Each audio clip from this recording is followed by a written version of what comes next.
Okay. So Nancy Mullen is the executive director of Youth Outlook, the first and longest running not-for-profit organization serving lesbian, gay, bisexual, trans, and non-binary youth in Illinois. Nancy is in her 26th year with Youth Outlook, coming to the agency when it was only 6 months old.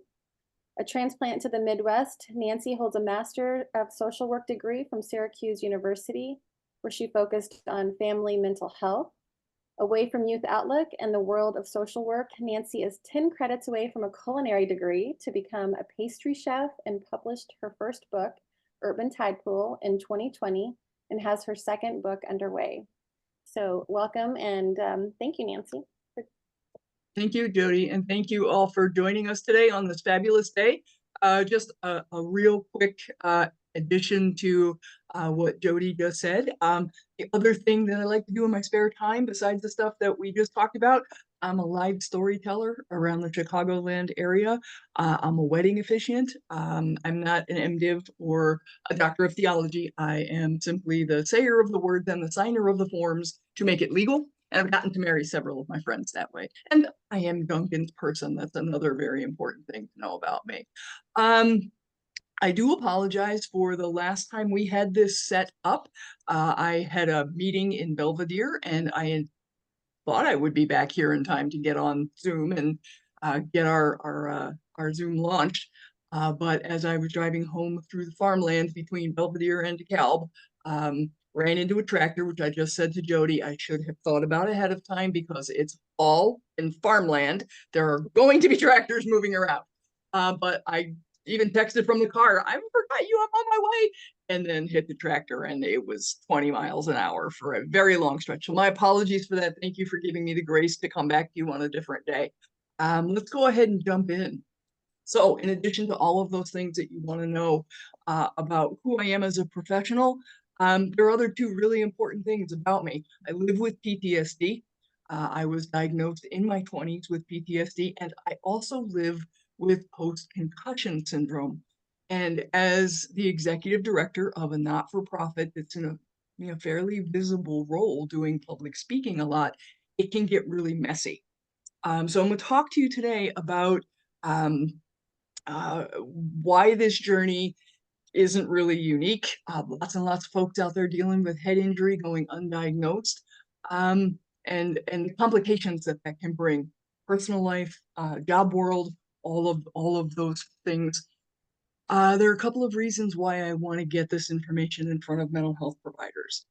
This particular presentation we're going to run through today is a shortened version of a much longer presentation on this topic. This started out as a 2-hour presentation. So there's now a 1 hour, a 90-minute, a 2-hour, and a 3-hour version of this, as I have worked with different groups of mental health providers and trying to give them what they need. The first group of mental health providers I really wanted to talk to as I was learning the information and wanting to share it were folks who were working in the domestic violence situations. So people who were working in the shelters, people who were working in mental health practice somewhere, who were doing counseling with folks who had been living in situations where it was violent. I was looking at approaching that topic from the angle of there are a lot of expectations that we put on people, let's say women, since most of the folks moving through the shelter system are women, a lot of expectations that we put upon those folks when they come into a shelter situation, right? We limit the number of days that they're allowed to be in shelter. In some places I've seen 30 days, sometimes I see 45 days, sometimes I see 60 days, but it is a compact time that they can take advantage of the shelter situation. And then we have some expectations as the system provides to have them in an apartment, on a budget, in a job, got your car back, got your kids back if that was an issue. You've gotten clean and sober, or you've maintained your sobriety. You are engaging with your counselor. All of those, like check the list, all the little blocks on the list for people who have moved through that system and are trying to be successful. I think we need to take a closer look at some of those expectations because in none of the situations where I have talked to people who are working in the DV field have those women been assessed for having a head injury. We're talking about people who have just been battered, who have potentially been seriously injured, who maybe have been choked, who have maybe had their heads beaten against the wall. We might want to look at the issues that head injury can cause, because these little fellas are sneaky and they hide behind other diagnoses. And I wanted to start getting in front of especially social workers, because that's my field, but counselors in general, mental health providers in general, like, hey, there's some stuff that we want to think about in terms of trauma and what happens when somebody has a head injury on top of already being traumatized. So that's what brings me to this conversation today. For today, I'd like to take a look at trauma and cognitive development. Will likely be pretty much review the beginning of this for folks if you've been doing mental health work over the years. And then I want to look at the symptom overlap. And I want to talk about the complications that people can run into and give you a real quick overview of neurofeedback. So that's where we're going to head. Go ahead and jump in. So if we've been doing any kind of trauma work over the years, or bringing trauma speakers in for folks that you work with in your communities, you're probably already familiar with this is a newer field in the mental health work. Our knowledge about what has happened with childhood trauma, adolescent trauma has grown significantly in the last 35 to 45 years, I will say. Before we hit that point where we recognized that there were differences, kids and teenagers were treated with adult interventions, adult drugs, and the best that we got were inconsistent results because of brain still developing inside the skull. We didn't know that right away. We kind of figured that out over the years. One of the things that helped us figure that out was some stuff that eventually led up to our work with ACEs. In the mid to late 70s, we had the Chowchilla bus kidnapping that allowed us to take a look at brain development in survivors of trauma that was the kind of trauma that nobody else had experienced. If folks familiar with the Chowchilla bus kidnapping, give me a head nod if you are. Yeah, I got one head nod. Okay, then real quick, the Chowchilla bus kidnapping was a bus hijacking in California, Chowchilla, California. There's actually a Netflix documentary on it right now. The bus was hijacked. There were kids ranging from 7, 8, all the way into the upper teens on this bus. They drove the bus around for hours, disoriented the kids, drove them into the desert, unloaded the kids from the bus into what turned out to be the back of a tractor trailer, where they were buried alive with their bus driver. Horrible, horrific situation. Older kids eventually dug them out within about a day and a half, and they were able to walk to safety. Meeting those kids on the other side of that experience, mental health providers realized we have an opportunity to do some research around what's happening with a brain that was just significantly traumatized that we will not see in any other population. And that was where our really serious look started at childhood trauma and adolescent trauma. Fast forward to the 90s, moving up to the Kaiser Permanente study with the CDC, brought us the ACEs and what we know about adverse childhood experiences and how they affect the human body. That we know X number of ACEs can create these health complications later in life. There's been a speaker who's come to DeKalb a few times. Deanna Kata has brought Raul Almazar in to speak to our group of grantees. And he's turned into one of my absolute favorite trauma speakers. And what Raul shares about this is the newer research is showing us when we look at you had X number of ACEs, here's where we can expect to find you in the healthcare system. We've now got numbers for that. They now tell us if you've got 7 ACEs in your background, whatever they were, whatever those 7 added up to be, we are most likely to find you in the mental health system. You had 8 ACEs growing up. We are most likely to find you in your adult years in the forensic system. And if you had 9 ACEs as a child, we are most likely to find you in the substance abuse system trying to get treatment.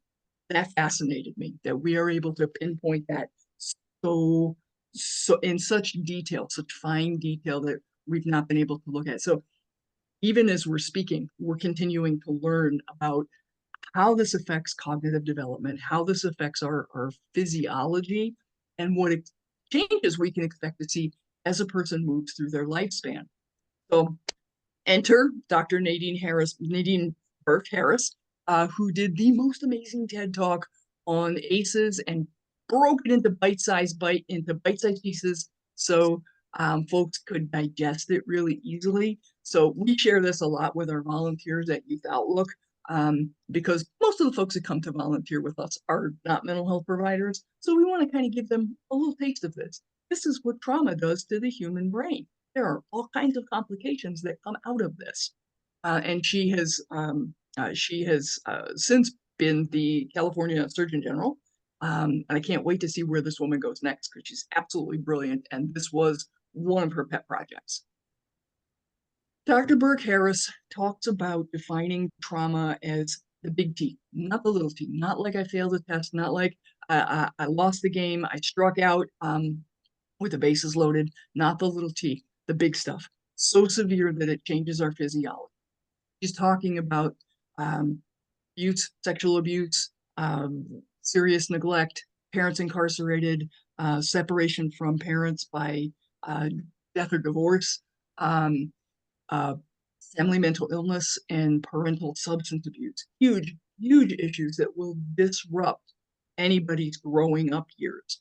Like you can look back on certain situations, as she describes the big T, and you know in your brain, you look back at that situation and there was the me that you were leading up to that situation, and then the big T happened, and then there's the me that you are after that, because you've got to absorb that. You've got to adapt to that new part of what just happened, whether that changed your identity, harmed you in a certain way, whatever that instance was, it can derail what your brain was already doing and take you to a different path.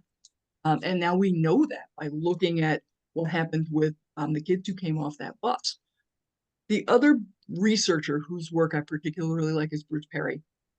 Bruce Perry talks a lot about the similar issues, and he even digs a little bit more into communication styles and things like that that will be supportive or less supportive. So Dr. Perry describes defining trauma as the things that make our response system, our fight or flight system, more reactive or more sensitive in ways that we can get stuck. We can get stuck open so that we're constantly reacting and it's just like a hair trigger that sets us off. Or we can get stuck closed where we're just kind of walking around numb. So I'm looking at both of those and then lining that up with Raul Almazar. Super, super helpful stuff in terms of looking at folks who survived trauma situations as kids, as youth, as young adults, and even people who are experiencing major trauma in their adulthood years. So here's the list of the big T's that both Dr. Burke Harris, Dr. Perry, Raul talk about. These are the biggies that we want to keep in mind can derail how our brains are physiologically wiring as young people and into young adulthood. When we talk about defining the trauma itself, some folks would think of it as, oh, it's that event that happened. Dr. Perry and Raul didn't describe it that way. They described the 3 E's of what happens when there's a traumatic experience. It is the event to a certain extent. On top of that, there's also our experience of the event and the long-term effects that will touch our lives and shape our thinking, shape our relationships, shape our jobs as we move through our lifespan.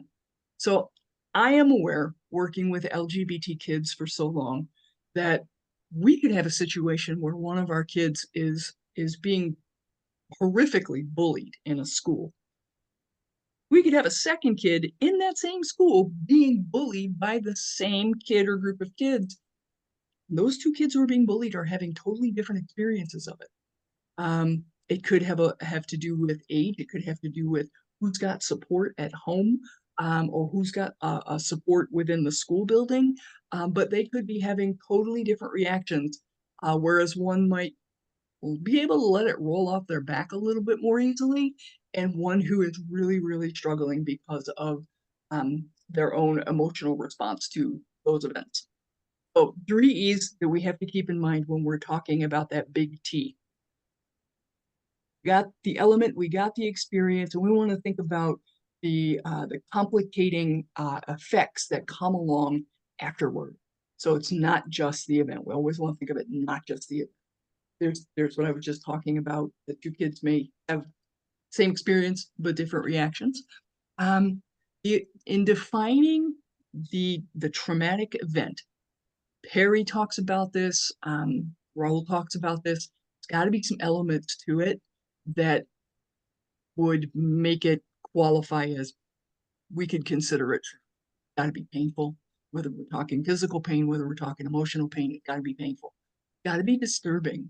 It's got to overwhelm our ability to cope. It's got to leave us with a sense of helplessness, often a sense of hopelessness, and take us to a place where we are pretty sure that our lives are in danger, whether it's because it's something that has happened before and we've been threatened, or something that's brand new.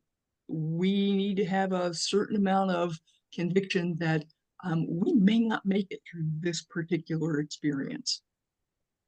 Really interesting thing that Raul brought up the last time I heard him speak is that it doesn't actually matter if the event itself happens. We just need to believe it's going to happen. And I picked that picture to go with this for a very specific reason. I live in DeKalb. I live in Tornado Alley. Not too long ago, most probably 4 or 5 years ago, a town just west of us got flattened by a tornado. Left a lot of people homeless. A lot of people got hurt. So if I'm, looking down my street and there's a tornado bearing down on me, and I'm not having the reaction that my neighbors have, who like to chase these things and go out onto their porch when the sirens go off. I like to hide in the basement when these happen. But if I'm seeing this tornado bear down on me, I'm going to have a physiological reaction to that, right? Your adrenaline starts going, your heart starts racing, your hands are sweating. You're afraid. You're afraid that something horrible is about to visit your house.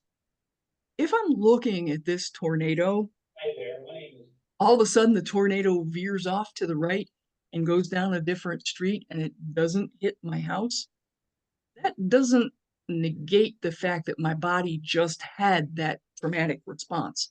And it doesn't turn it off right away. There's going to be all that adrenaline coursing through my bloodstream. You got that extra energy that adrenaline gives you. You're shaky. Your voice might be quivering. What Raul's point is even when the tornado turns, we can still have a reaction to that would make it a big T. So that really kind of floored me, that it doesn't actually have to happen to us. As long as we believe our lives are in danger, this can set us up to have that kind of response to it. So what do we know about the brain? We know that during adolescence, which is the age group that Youth Outlook mostly focuses on, the brain is developing at the second fastest speed in the human life cycle. The only other time the brain is developing faster is during infancy. During adolescence, it's pruning all the extra circuitry and hardwiring stuff that we're gonna need when we get into adulthood. So all of the extra stuff goes. Brain's moving very, very quickly. You see a lot of changes over just a couple of years, just a short period. You might see changes to how they process abstract thought. You might see sense of humor change. You might see being able to have discussion around goals or values change. That's all due to the brain moving so quickly, wiring so quickly, and all of those changes that are happening. That's the first thing that we know about the brain. What else do we know about the brain? The brain develops from and heals from the bottom up and the inside out. So if you're talking about a brain, let's say this is a brain, right? You got your little brain stem, You got your midbrain where memory stuff happens. You got the front where all that good executive functioning stuff happens. So think bottom up, inside out. We know during a stress response, brains don't think the way they would think on a typical day. They don't create memory the way they would create memory on a typical day. It's almost like sometimes they think in snapshots, they form memory in snapshots. And I think we had a really good look at that, a very, very public view of that when Brett Kavanaugh was up for his Supreme Court seat. And we had the conversations with Elizabeth Lacey Ford about what happened in her teenage years. You could see the snapshots as she was describing situations that happened. So I thought that was just a really public way of looking at how trauma creates and makes memory development change. The other thing that we know when we're having that reaction, when during the brain is having a stress response, we know it produces cortisol, and then we act, right? That's the brain's job. It's supposed to get us away from the saber-toothed tiger or away from the bear. So it gives us this burst of energy if we're going to run. It lets us freeze if we're going to freeze. So brains will do that. We don't have to ask them to do that, and they'll do that without consideration to whether or not that thing is actually going to happen. Right? You have that response. So there's a threat. There's a perceived threat. The brain's going to kick in and do its thing because that's what it does. That's its job, right? So in response, the body rolls into that response mode, that survival mode. Dr. Perry's telling us there's a problem with that when we do that too often. When we end up being exposed to the event too many times, the networks in our brains that are, for adolescents especially, firing so quickly, they change according to how they're being activated. And at this point, this is where we start to see them being made more sensitive or more reactive to other events, other traumas that will come in, the next month, the next 5 years, whatever time frame you want to look at. So Dr. Perry is telling us we don't want a brain to get to the point that it is this sensitive. Clearly, we don't want that. But if we think about when we're working with service providers who deal with families who are in crisis a lot, families who have a history of violence, we know we have kids that are going home to families where this system, this fight or flight system, is being activated over and over and over and over, almost like you can't turn it off. And then you know what happens? You can't turn it off. They can't turn it off. They become super sensitive. They become reactive to things that for another kid might not hit them the same way. I need to go and intercept. So getting back to Dr. Perry, we know that our brains will set us up to do this. They can make us that sensitive. So what do we know about kids who are living in that situation where that's constantly being elicited? They're constantly being put in a situation where they're afraid. They're constantly being put in a situation where they think they might be harmed or they are actually harmed, right? These kids walk into a school building, and Bessel van der Kolk talks about this in Body Keeps the Score. These are the kids who walk in with decreased attention span. They look immature next to their peers. They may have a decreased pain response. They can't do what the teacher is asking. They can't sit, take the test, be quiet, stop talking to the person next to you, get in line, do what you're supposed to be. They can't do it. They can't do it because their brains are now wiring differently than the average kid whose brain is not being exposed to that kind of trauma. And then when you have a kid who displays this behavior often enough, what are we going to call this kid? We're going to slap a label on this kid, likely ADHD, and quite possibly this kid is going to be considered for medication without doing a trauma evaluation. Are we convinced this kid absolutely needs this medication? Are we convinced this kid absolutely has ADHD? Or is this kid having a response to trauma? So we have to consider brains wiring differently when we look at how trauma affects the lifespan. We're going to keep moving on this. The trauma response. Raul hit it out of the park with this one when he was talking about trauma in those situations with those kids and kids who are moving through adolescence. Trauma disrupts attachment. So trauma makes us question not just whether or not you are unreliable, unsafe. Enough trauma actually makes me question, is my judgment adequate enough that I can tell who in the world is safe? And it's not just that I don't trust you, I don't trust me. And that can really mess with a kid's head. That can really mess with their ability to form friendship. It can really mess with their ability to work in a group setting or be involved in kind of group activities or team activities. So this will bring that trauma response will bring a lot of issues right to the forefront. And we also want to take a look at what it's doing as it's rewiring the brain to our communication skills, or to the communication skills of our little friend that we just saw in the graphic a couple slides ago. It was Bruce Perry who talked about communication, and it kind of layers on top of this slide about Raul's work. Bruce Perry talked about communication changing significantly when a kid has gone through that kind of trauma. And these communication difficulties actually go all the way through adolescence. They will go into adulthood with us. They will stay with us potentially for the rest of our days. This is a big thing. So what Dr. Perry was telling us is when you've got that kind of big T trauma going down and you've got that changing in the wiring that's already going on, it distorts the incoming messages that we're getting from people who are talking to us.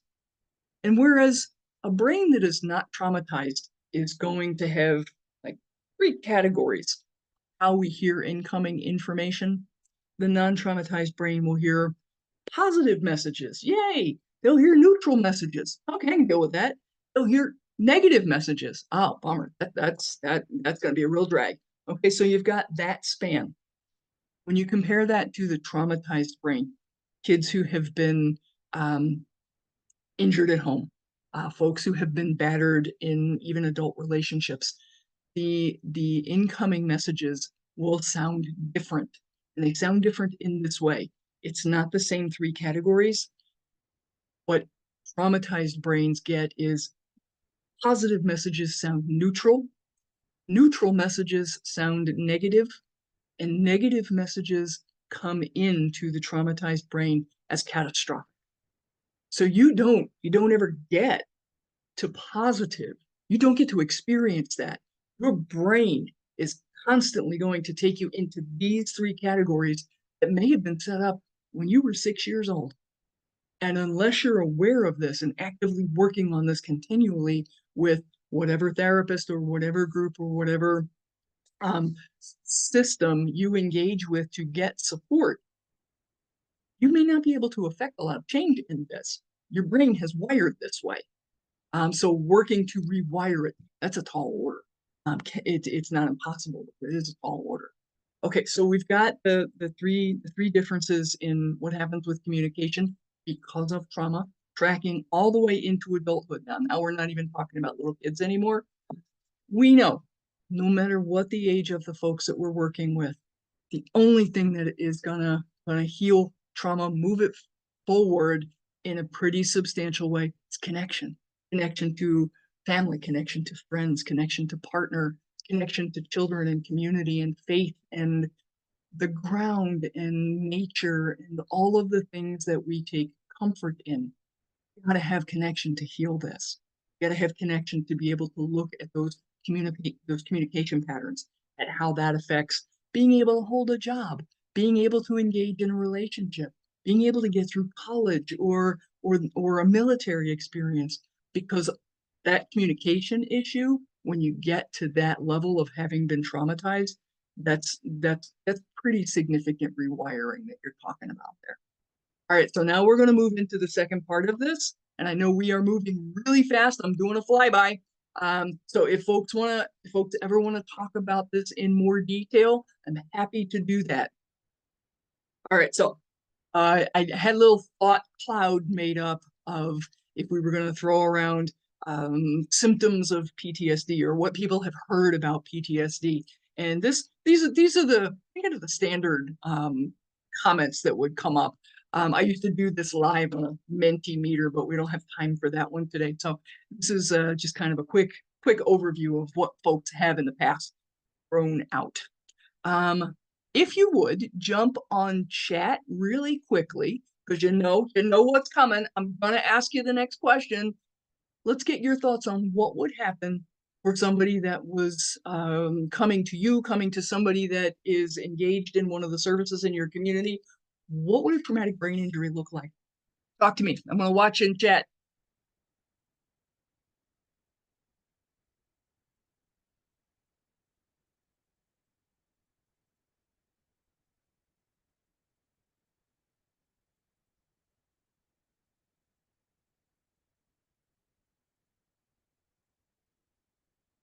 Anything?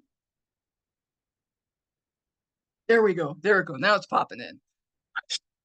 Struggling to get to the chat. Thank you, Lynn. All right, yes, so forgetting things, lack of detail and memory for sure. Timeline memory, yep. How about physical symptoms? What would you expect?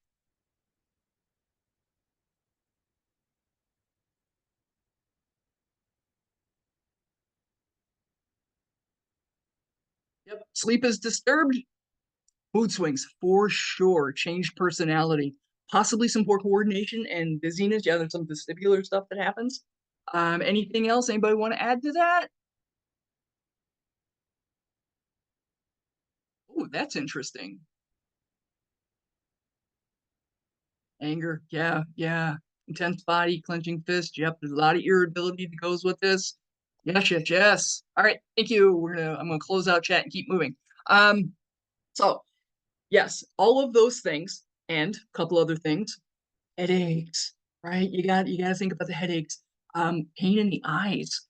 The dizziness is definitely a thing. Nausea. We're going to talk now as we move into these slides. There's a couple different ways to look at traumatic brain injury.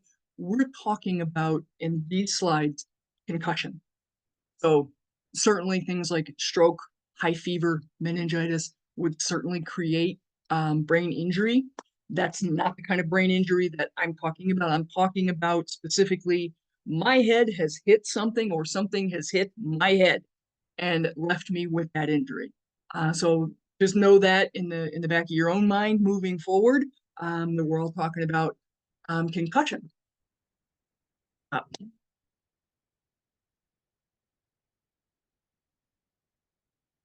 Six when I go to chat. Okay, so what we have seen in more recent research looking at PTSD and looking at folks who are often coming back from military service with a traumatic brain injury, the folks who have a history of a PTSD diagnosis are more likely to have long-term sensory problems after a traumatic brain injury or cognitive problems, persistent cognitive problems after a concussion. So definitely that memory stuff that we were just talking about, but there's a whole list of other things that can pop up for people, and we'll talk about a handful of those as we move forward. The other thing that we want to keep in mind is people who have a history of TBI are also more likely to already meet the criteria for PTSD when they come to meet their provider. It's already kind of on the books.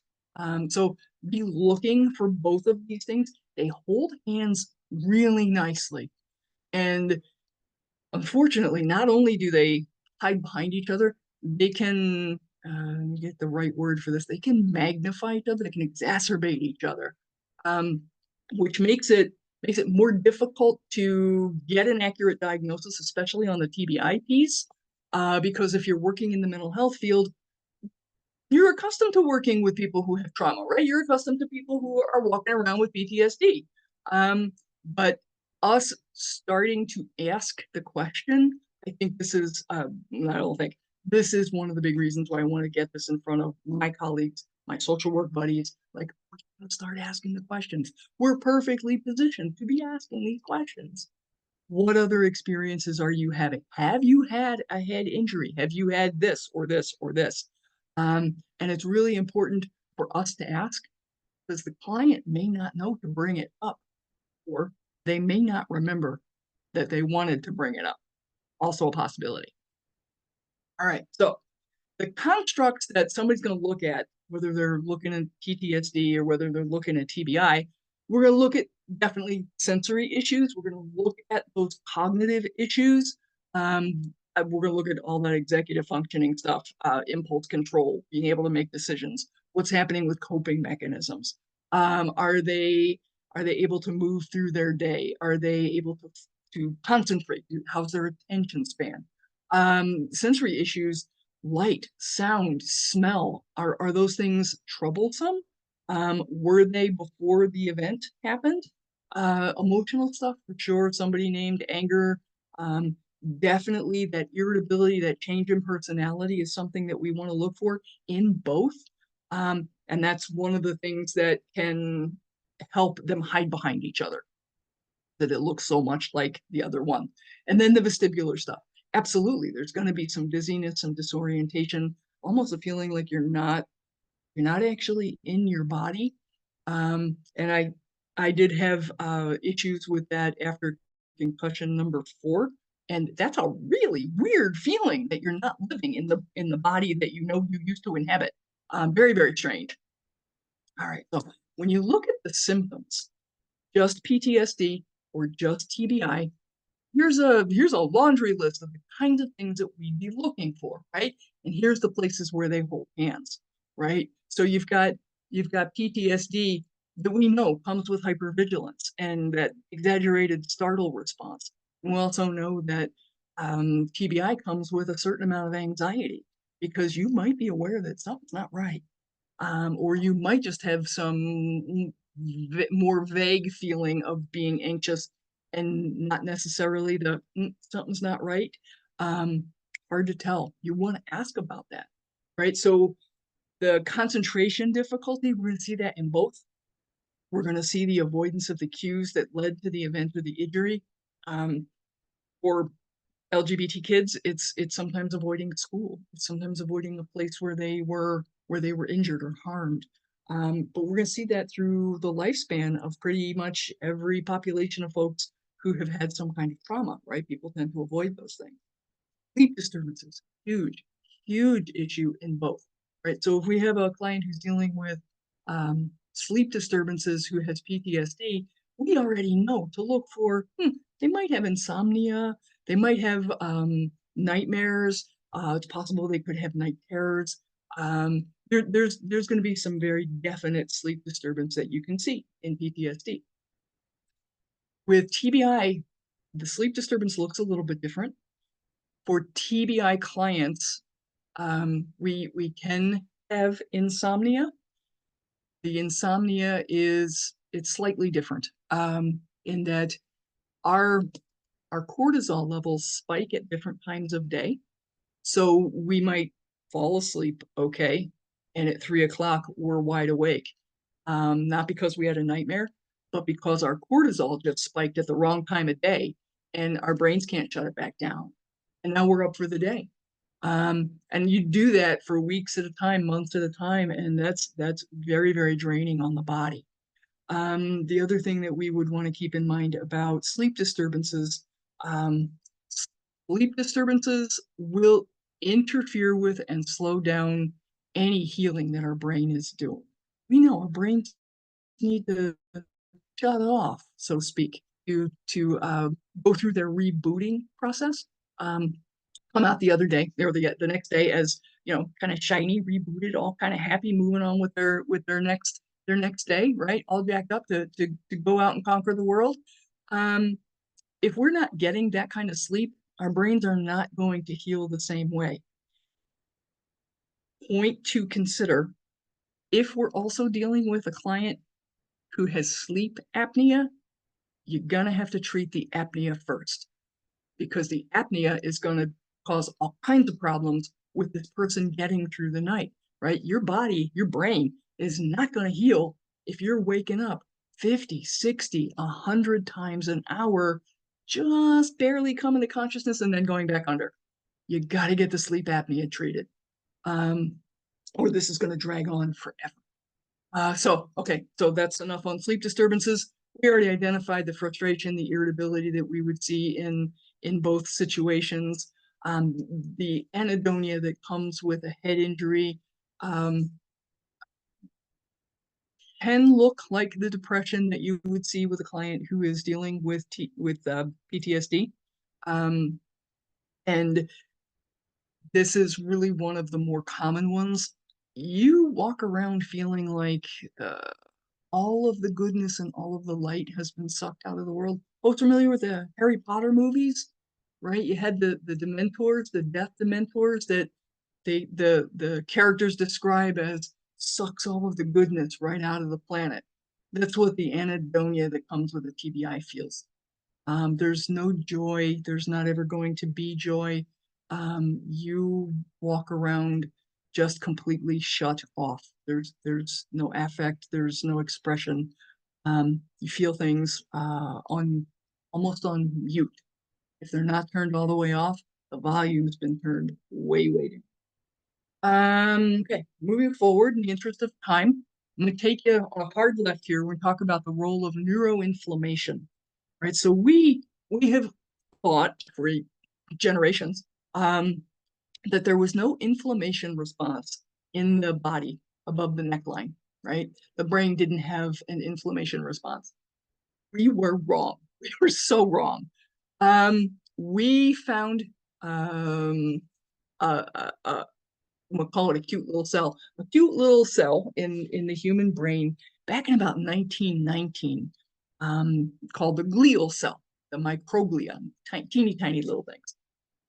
We found them in 1919, but we didn't know what they were doing really until just like the last 15 years.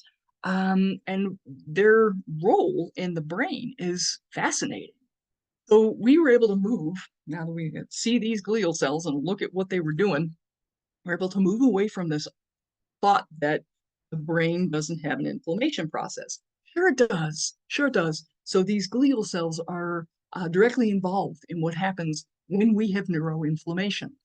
This is all new information coming out of, here I'm pulling from Donna Nakazawa in the book, The Angel and the Assassin.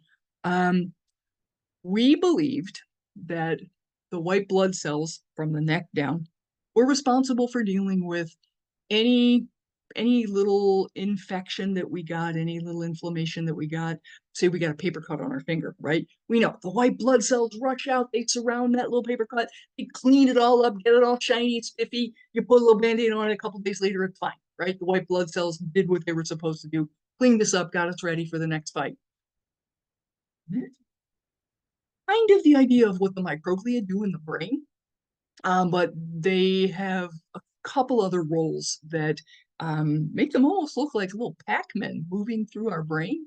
These little cells are also in the news periodically, and you may have run into this within the last few years because there have been a couple of articles that have come out, like headline news, talking about things that we're learning about dementia and Alzheimer's. And these are the cells that the medical community is saying could be helpful in helping us crack the question of how to treat dementia or even prevent it, which is a really cool prospect, right? So in the brain, when we have an injury, we've had a fall, something has hit us, there's been a car accident, whatever the injury is, these little glial cells will do basically the same thing the white blood cells do below the neck. They rush to the site of the injury, they chew up all of the waste product from the injury, and they cart it away. And that's a really good thing that they do for us. But sometimes these little wild and rascally glial cells can go rogue, and they don't turn off. They don't stop chewing. And they might chew some stuff that we actually need. A year from now, 5 years from now, 20 years from now, and now our brain's not going to be able to do that in the same way it would have been able to do that had those glial cells not gone rogue and taken some stuff that they shouldn't have been chewing on. All right, so the Pac-Men moving through our brain. We shut down for the night, go to sleep. The Pac-Men move through the brain, they clean it up. They're the ones that get us all shined up and spiffy and ready to go for the next day. We wake up the next day feeling refreshed, hopefully, ready to take on the day, unless you're going through menopause. If they're doing their job appropriately, they'll go through the brain, they'll go back to sleep, right? When we get up and start moving around. When they don't, when they go rogue or when they don't turn off, chew a little bit too long, they can create some long-term damage that we're now looking at some mental health implications and some healthcare implications that I think they're going to blow the lid off in probably the next 10 years. If these little guys don't turn off, right, they're the cleanup crew. We're beginning to understand what they do when they do their thing. It's a good thing until it's not a good thing. When they don't turn off, there are some long-term implications that Donna Nakazawa for sure was raising in her book, and I have seen in a couple other articles recently.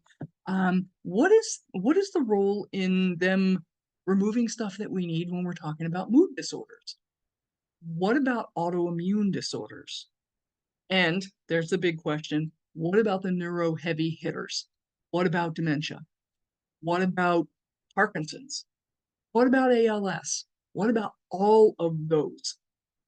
On the autoimmune front, the University of, I think it was Helsinki, did a study in 2017 that was looking at history of concussion in MS patients, and what they were offering as something that we need to do more research on is that it appears from the early research that one concussion in the teenage years will give you 20-25% chance greater being diagnosed with MS later in life.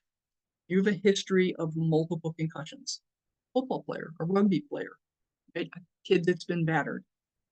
You have something like 150% more chance of being diagnosed with MS as an adult.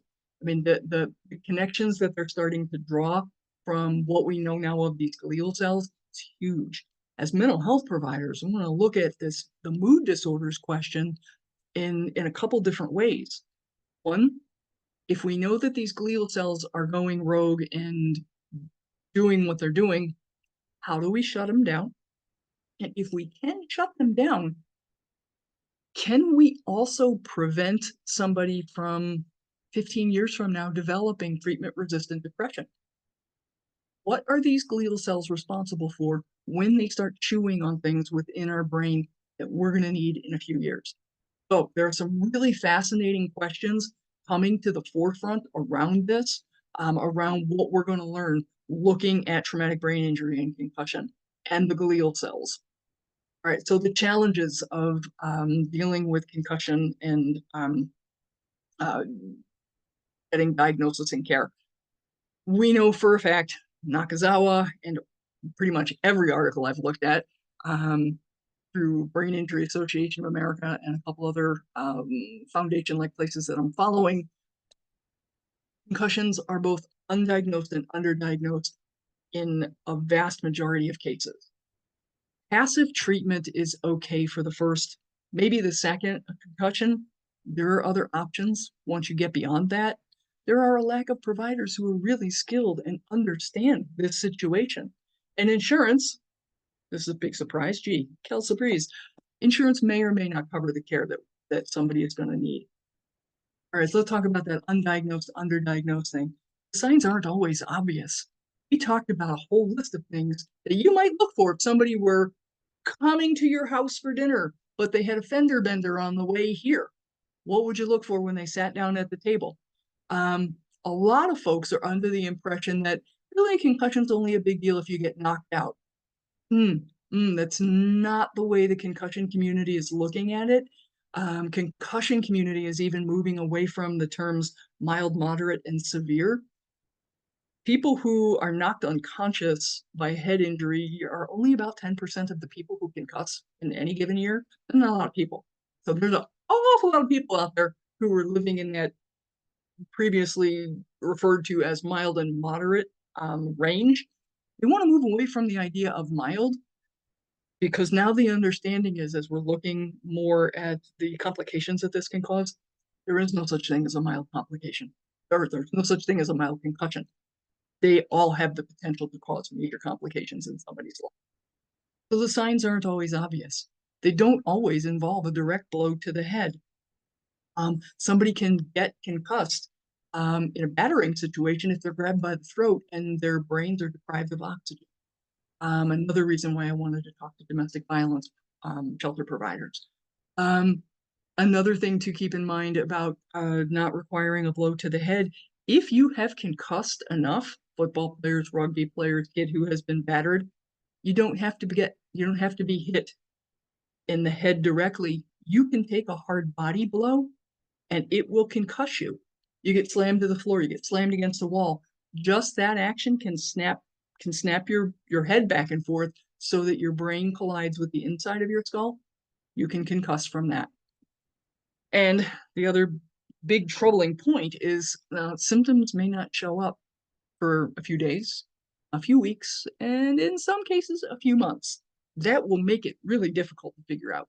It will also make it difficult for your clients to figure out, because they may not be, that was 6 weeks ago. I'm fine. I had a headache for a couple of days, but it's not a big deal. But, here's client's partner talking about there's mood swings, and all of a sudden they're drinking really heavily. And what is this? This is not the person that I married.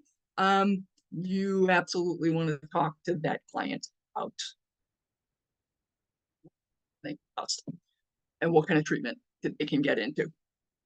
Passive treatment, not necessarily our best option once we get past 1 or 2 concussions. Passive treatment is that rest, get off your computer, don't watch TV, don't even read, don't use your eyes. Your eyes need to rest.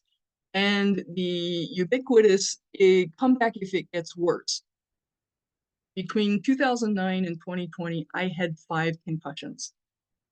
I've had 5 adult concussions on top of a string of I don't even know how many concussions I had as a child. When I got to concussions 3, 4, and 5, and I kept hearing the comeback if it gets worse, it wasn't getting any worse. It just wasn't getting any better. So we need to keep in mind, this stuff can drag on for months, sometimes for a couple of years. That kind of lingering, I don't feel well, I don't feel like I'm in my body, I've constantly got a headache or my eyes hurt.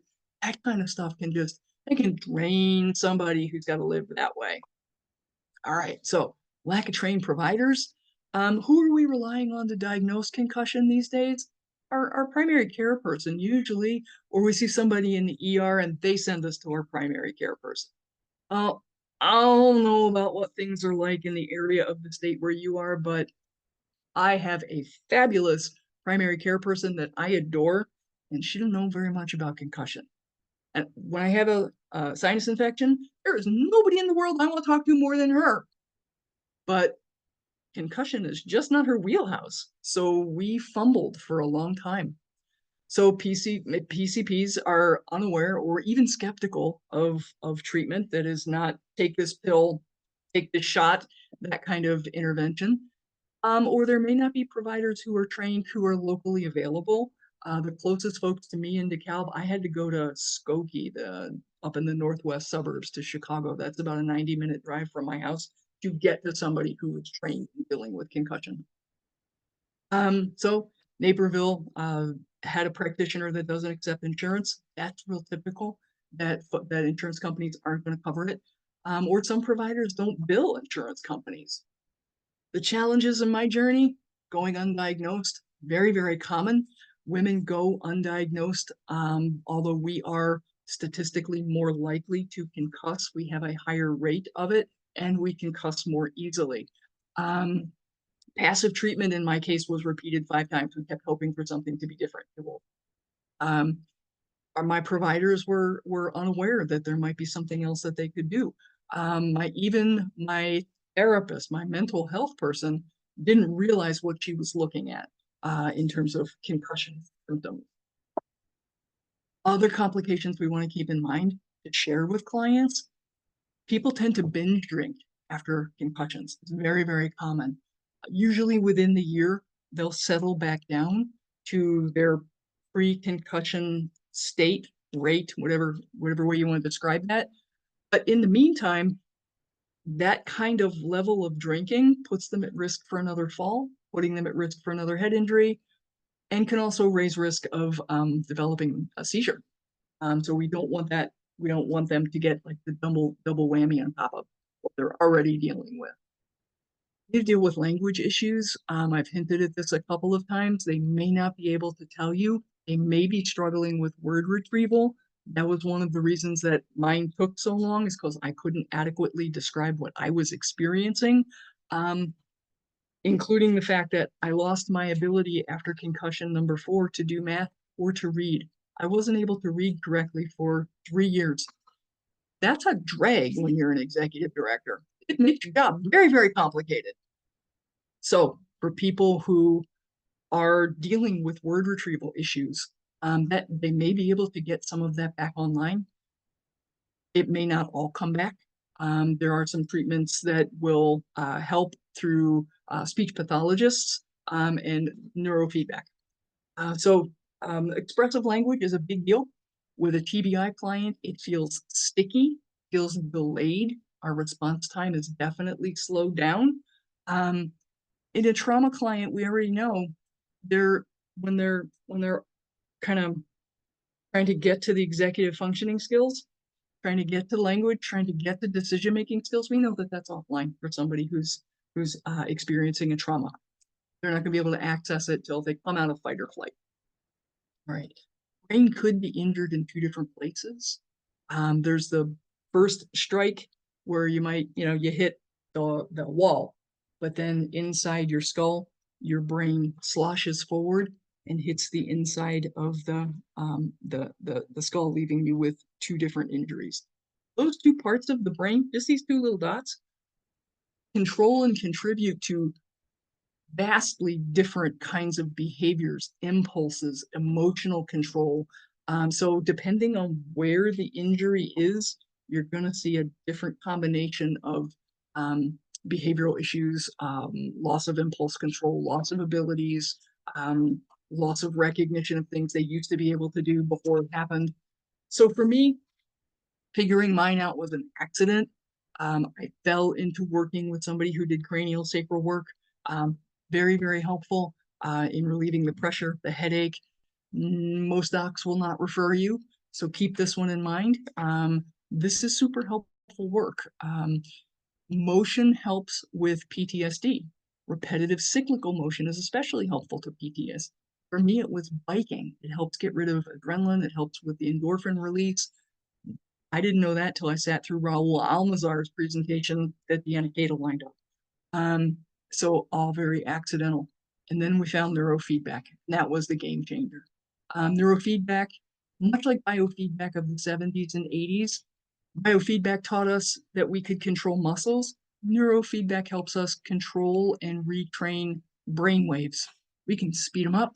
We can slow them down. We can prompt some stuff to move that's not moving. We can get some stuff out of the way that shouldn't be there. I'm thinking in my case specifically, I was throwing delta waves during the day, which would put me to sleep, would knock me out. You're not supposed to throw delta waves during the day. We've pretty much turned that off with neurofeedback. So it can do a lot of really helpful things. Again, most docs won't refer to it. My doc had never heard of it. Most of the docs I have talked to have never heard of it.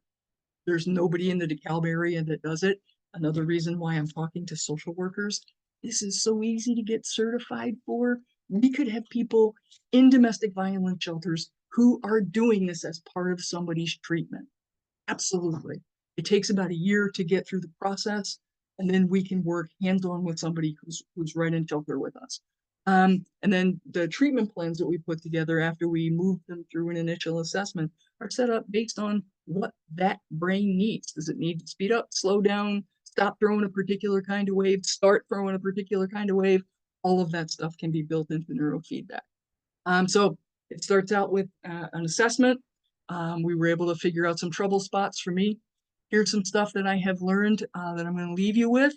If you want to dig a little further into this, go check out the Brodmann's Interactive Atlas. It looks at brain mapping and where all of those things are that control our various behaviors, movements, recognitions, impulses. A healing brain can plateau like a body on a diet, right? You can get it right to the point where your brain can assess, I've done enough healing. Look, we can run away from the saber-tooth tiger. We can digest our food and we're breathing and blinking. That's why it's named that. So we must be fine. Redirect all that energy to something else. Unless we're more aggressive with our treatment, we will not get it to move from that plateau. Math and soft skills are the last thing that's going to come back for anybody that's had executive function injury. And the more you have had of the TBIs, the concussions, the more susceptible you are to getting them, the less it takes and the longer they last. Not a fun game. All right, the treatment process we'll skip. My diagnosis was an accident. I'm hoping that by sharing this information with the folks that are out there working with mental health providers, helping folks plan services in their communities, we're going to get some more treatment available to folks that are really suffering. These are incredibly common, incredibly underdiagnosed, and there's no reason for people to walk around hurting like this. And I'm going to stop talking because I think we're right at 1 o'clock. Oh, I got 1:02. Thanks, Nancy. That was great. We can open it up for questions if anybody has any questions or comments for Nancy.